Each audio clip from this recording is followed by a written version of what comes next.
ನಮ್ಮನ್ನು ಅಗಲಿದ್ದಾರೆ ಅಂತಕ್ಕಂಥ ವಿಚಾರವನ್ನು ಕೇಳಿ ನಿಜಕ್ಕೂ ನನಗೂ ಕೂಡ ನೋವಾಯಿತು. ಯಾಕೆ ಅಂತಂದರೆ ಕರಿಯಣ್ಣ ಸಂಗಟಿಯವರು ಒಬ್ಬ ಸಜ್ಜನ ವ್ಯಕ್ತಿ. ನಿಜಕ್ಕೂ ತಾವು ಹೇಳಿದ್ದೀರಿ, ಈ ಸಜ್ಜನ ರಾಜಕಾರಣಿ ಅಂತ ಒಂದು ಮಾತನ್ನು ನೀವು ಬಳಕೆ ಮಾಡಿದ್ದೀರಿ. ನಿಜಕ್ಕೂ ಅವರು ಸಜ್ಜನ ರಾಜಕಾರಣಿಯಾಗಿದ್ದರು.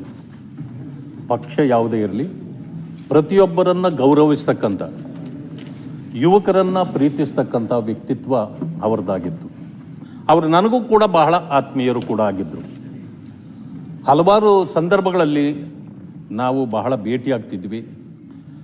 ಅವರಿಗೆ ಬಹಳಷ್ಟು ವಯಸ್ಸು ಏನೂ ಆಗಿರಲಿಲ್ಲ ಅಂತ ನಾನು ಭಾವಿಸ್ತೇನೆ. ಯಾಕೆಂತಂದರೆ ಅವರು ನಮಗಿಂತ ಚಿಕ್ಕ ವಯಸ್ಸು ಇದ್ದದ್ದನ್ನು ನಾನು ಗಮನಿಸಿದ್ದೇನೆ. ಹಲವು ಸಂದರ್ಭಗಳಲ್ಲಿ ನಾವು ತೆಲುಗಿನಲ್ಲಿ ಒಂದು ಮಾತು ಹೇಳ್ತಾರೆ, ಸಂಗಟಿ ಅಂತಂತಂದರೆ ಮುದ್ದೆ, ರಾಗಿ ಮುದ್ದೆ.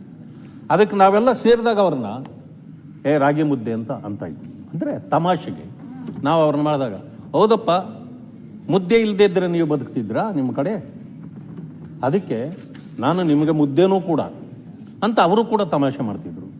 ಹೀಗೆ ಬಹಳ ನಯವಾಗಿ ಪ್ರತಿಯೊಬ್ಬರನ್ನು ಬೆರೆತು ಪ್ರೀತಿ ವಿಶ್ವಾಸದಿಂದ ಇರ್ತಕ್ಕಂಥ ಒಬ್ಬ ವ್ಯಕ್ತಿ. ಅಂತಹ ಸರಳ ಸಜ್ಜನಿಕೆಯ ವ್ಯಕ್ತಿ ಈ ಸದನದ ಸದಸ್ಯರೂ ಆಗಿದ್ದರು. ಸಮಾಜದಲ್ಲೂ ಕೂಡ ಅನೇಕ ರೀತಿಯಲ್ಲಿ ಅವರು ಸೇವೆ ಸಲ್ಲಿಸಿದ್ರು. ಅದನ್ನು ಸ್ಮರಿಸ್ತಾ ಇವತ್ತು ನಮ್ಮನ್ನು ಅವರು ಅಗಲಿದ್ದಾರೆ.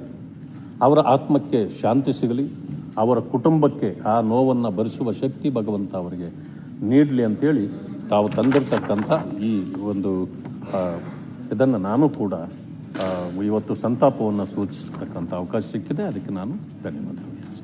ಹೇಮಲತಾ. ಧನ್ಯವಾದಗಳು ಸಭಾಪತಿಗಳೇ.